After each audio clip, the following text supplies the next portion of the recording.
Hello, beautiful Gemini. My name is Tiana, and welcome to my channel Inspired by Ease, where I hope to inspire you to live a life that's more in alignment with who you are and your true, authentic soul essence. My basic spiel is that I work with the tarot and oracle. My readings, of course, are general, so unfortunately, this isn't going to resonate with all of you, but hopefully the most important messages get out there to the people that really need to hear this. And the roles can all be reversed.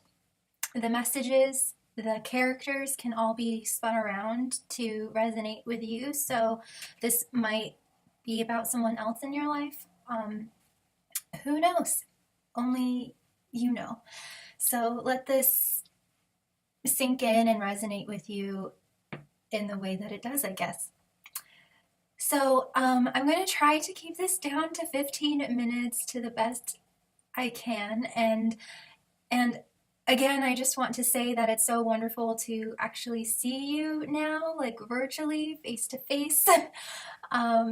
And these are my paintings in the background, in case you're wondering. They are for sale in my store down below if you want to check more of them out. And I was doing like more in-depth astrology readings in the beginning of my videos, but to make this as brief of a video as possible, because I am like a week behind, unfortunately. With it took longer to set this all up. So let's get into the basic astrology. This month is going to be a huge month. You might be feeling pulled in two different directions. For you specifically, Gemini, you're going to be reflecting on your own personal identity and how you fit in with the larger world. And you are going to be reflecting a lot about your career, the people you hang out with, where you're putting most of your energy, and if that's the most effective way to spend your energy, or if there's things that you need or people that you need to cut out of your life, and figuring out that balance so you're not spreading yourself too thin and you're really going forward in 2019 to creating that beautiful, wonderful life of yours that's going to give you that freedom that you desire. This month might also bring a lot of deep spiritual insights and awakenings. You might be realizing more about who you really are. You want to be careful about going down the path of self-doubt and all of that. Just all the energy that's going on, it can kind of trigger that for you this month. So if you're planning on starting something or doing something, I would wait a little bit until you get more sure-footed and get that confidence again. But just be careful about those negative spirals and just continue believing in yourself, Gemini. Don't let those negative thoughts and naysayers win. Keep believing in yourself, keep moving on. And also don't get in the habit of like trying to be a people pleaser or anything. Like, do you, focus on you, because when you shine and when you're happy, the whole world benefits from that.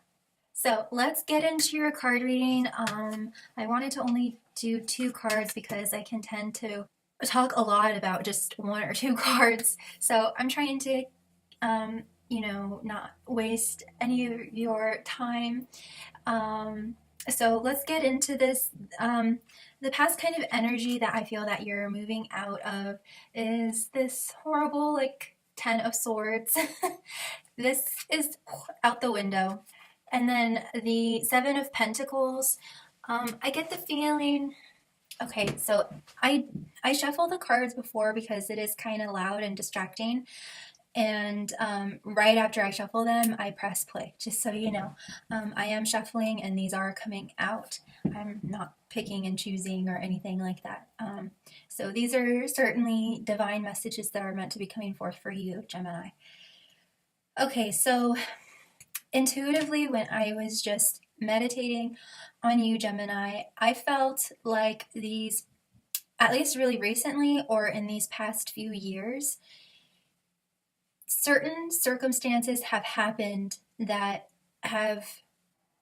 that have totally awakened you to who you really are. And so what this really is the death of who you thought you needed to be, what you thought you really wanted in life, who you thought your true friends were. This is basically the death of just all the lies and deception, and challenges and hardship and just things that just weren't serving you anymore. And so that totally went out the window, and all that is left is who you truly are, your authentic, genuine self, and what you really want. Basically, all the weak structures in your life were totally destroyed and crumbled to the ground, and now all that's standing is what's going to serve your highest good and purpose and desires and intentions and all of those wonderful things. So basically, either you had this huge awakening into who you really are, and what you truly want out of life. Perhaps for one specific Gemini that I'm connecting with, there was some kind of dynamic, either family, in your work, or in some kind of group where you felt like, basically, you felt like you had to slightly change and alter yourself to fit in with this group of people.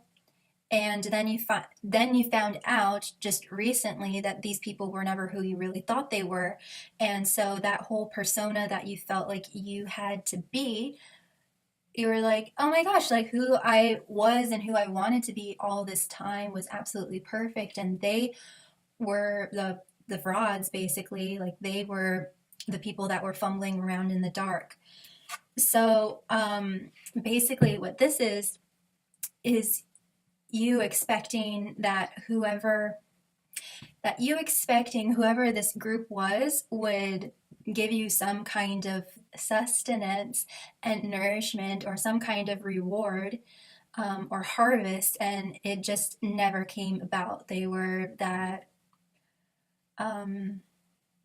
you know, really good con artists is what I'm getting. Is like they were continuing to promise you like, oh yeah, we're working on this stuff, when nothing was happening behind the curtain, and they led you to believe that there were all these amazing, exciting things that were going on behind the curtain or under the surface, and it just never panned out. And so that completely went away, and all you were left with is who you truly are, your sovereignty, your authority, and this completely taught you that who you are is perfect and you don't need to change or alter yourself for anyone.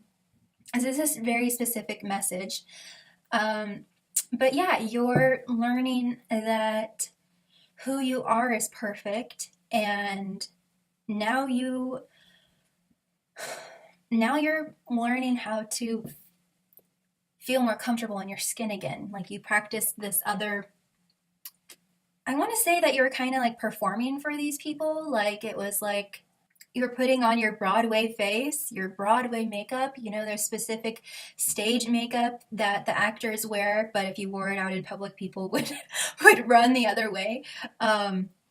And there's a certain way that you project your voice and a certain way that you talk and all of these things when you perform on Broadway that you don't when you're one-to-one or in any other type of situation. So I kind of feel like you felt like you needed to put on this performance or like provide like a little extra something when that, no, like who you are is perfect. It's like trying to dress up a mansion or to a Rolls Royce. Like those things are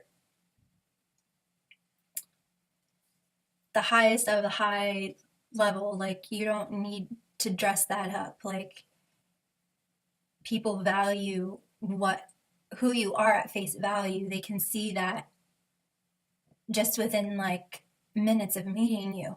They know that they're in contact with a Rolls Royce, and you don't need to glamorize that at all. So you're learning how to balance. This character kind of represents the balance of heaven and earth.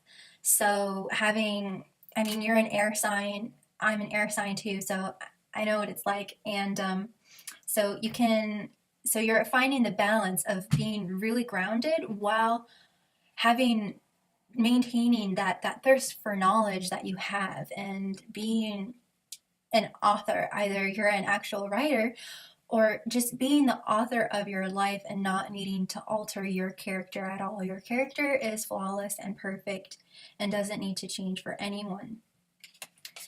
You could also be, after everything, you could also be becoming a mentor or a teacher, just sharing your knowledge, just shining your light in whatever you're really passionate about, and being that authority figure that you really are. And finding balance and alignment in the duality and polarizing concepts. So maybe part of this was that you thought you just had to be this one thing when you're really like all sorts of things. And you're realizing that you can be all of those things. And I mean, if we're all really honest and authentic, everyone is a walking contradiction. And I think that's what makes us all so beautiful. And so I think you're learning how to embrace those qualities about yourself. You're learning that, um, you know, the light can't survive without the darkness, whatever that means to you. Like the light grows by the contrast. And I feel like that message has gotten through, and I really hope it does. So this has all given rise to more deeper healing on a very subconscious spiritual level. You're learning how to be a master of who you really are and feeling comfortable in yourself. And like I said, you are learning how to balance. You're learning how to balance heaven and earth, air and earth, and even like earth, water, fire, air, like all of those elements. You're learning how to balance it all and be very practical day in, day out. Work towards your dreams in a very methodical, practical way, and not letting other distractions, other people deter you from that. And when you really love being able to focus and delve into all sorts of different things, now is the time to really learn how to hone your focus.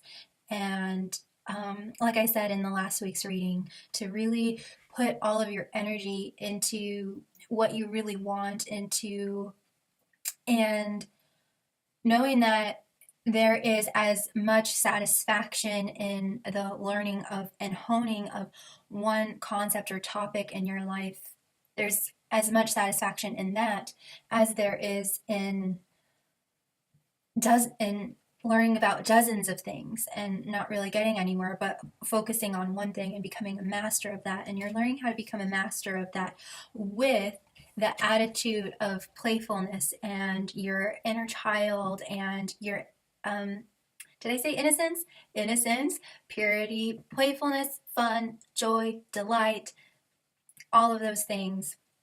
And that was, I think that was the whole persona that you, perhaps it was part of the whole persona that you thought you had to put on. You thought you had to, that you couldn't be, that you couldn't really have fun and play, and like you can't be an adult and a child. Like you can actually be all of those things, and you can still be very intelligent and sophisticated. But the key to manifesting one's desires is joy, and having that childlike zest for life again. And it actually means the opposite of what you think it is, to be lit up inside and to have that childlike zest in your soul and wanting to spread that outward is, I think, the pinnacle of enlightenment and maturity. And I've been watching videos of Bindi Irwin lately, and she is just such a light. She is such a huge optimist. And I think that is the most powerful, badass thing to be that you could possibly be in this world of, just like charging life out. But she has that childlike zest for life that her father Steve Irwin had. And that's, I think, what makes her so powerful and attract all these amazing experiences into her life. And so, I mean, we can all look up to Bindi Irwin for being that light. And hopefully that's just a beautiful message for you to get that, or whatever that is, whatever you thought that you couldn't be, to have, you couldn't be this and that. um we're all, it's our job to integrate and to balance and align these dualities and polarities in our life, and it's all going to lead you to the kingdom of freedom and happiness and divinity and love and everything like that. You're leaving the desolate desert to your tropical jungle, or your wherever paradise is for you. That's where you're going, and you're leaving all of that awful mess behind you, whatever that was. And you are taking your authenticity, the authority, the sovereignty that you have of knowing who you are, and no longer putting up with stuff, and no longer getting roped in to just time wasters. And you are now having that zest for life, that zest for knowledge, and going deep within it while manifesting your dreams. And the advice that we'll end with is, you are protected, and Lumeria, you are creating heaven on earth. And a big part of this is creating that tropical paradise within yourself, being your own refuge and your own rejuvenation, your own source of rebirth and renewal and all of that juicy, wonderful, good stuff. And I'll just read, because it is really important for protection. It says, call back your power, cut the cords, cut out the people that are no longer serving you, or the things, or whatever it is in your life that's no longer serving you, habits, behaviors, anything like that. And doing soul retrieval, like asking the big questions. And that's going to be all the big insights that happen this month, of the big insights of who you really are, and knowing your soul essence and what you've come here to do. And then Lumeria, creating heaven on earth, it's happening. And the way that we create heaven on earth is to do it first inside of ourselves. So you're first creating that peace and balance and harmony and alignment within yourself first, Gemini. So I'm really proud of you for keeping to your integrity of who you really are. And you're never off the path, even if you feel like you have kind of gone off the path. All that matters is that you're following your unique guidance system, your heart. And if you kind of lost touch with that, it's never too late to get back in touch with your heart and who you are. So I'm going to leave it there. If you want to follow me on the other side, on the extended, as we delve deeper into these energies, I'd be happy to have you. I really loved spending this time with you. If this is where we part ways, much love and peace. Bye, Gemini. Mwah.